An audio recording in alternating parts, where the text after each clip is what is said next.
Okay, welcome back. Now I'm going to ask you, do you have a voice in your head?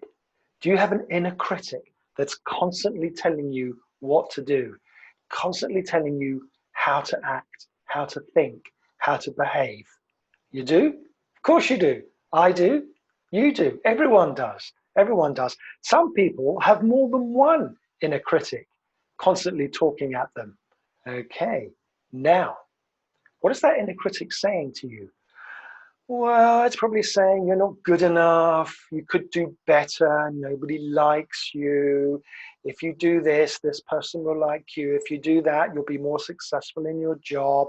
If you get that thing, you'll be happier. Not true. Not true.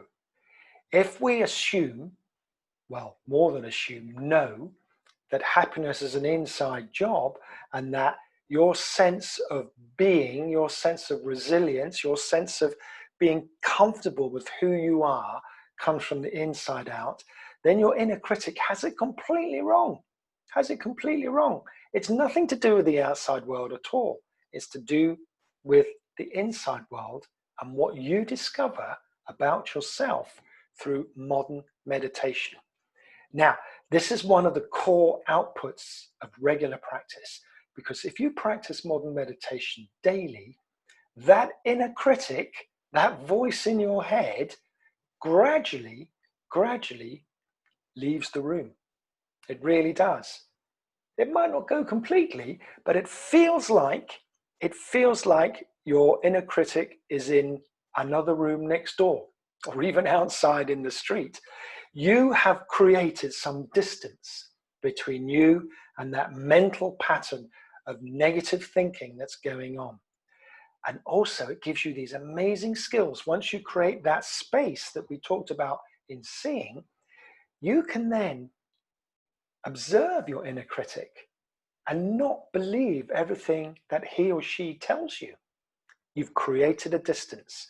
You've decided to respond to your inner critic in a different way. Now, this is one of the great outputs of modern meditation, because it gives you those skills, to respond differently, to have a different relationship to the thoughts in your head. Now, let's break one of the misconceptions about modern meditation. We're not going to stop thinking. That would be impossible and not very useful. We're not going to stop thinking. Instead, we're going to change our relationship to our thoughts. And here's the first little change of perspective for you. Just like the body breathing and the body sensing, the body thinking is also not you. That's part of the not me part of you. That's part of your doing field. The body thinks, the brain thinks, the body breathes, the body senses. Those are all the things that are happening all the time. And of course, most thoughts just happen subconsciously.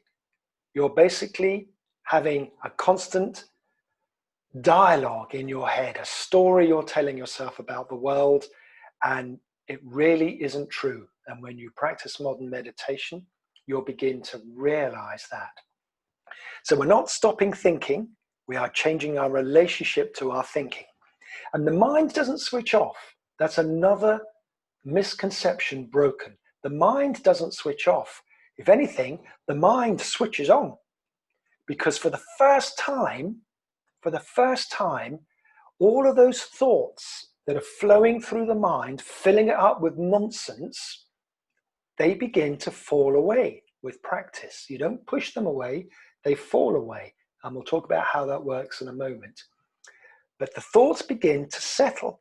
They begin to settle. And what's left then is this amazing mental clarity, this transparency, if you like, and it enables you to see things and feel things and do things so much more effectively, to be with things as they really are and not what you think they are. And this is this amazing moment when you shift, you basically move house. You shift from living inside your head to living on planet Earth.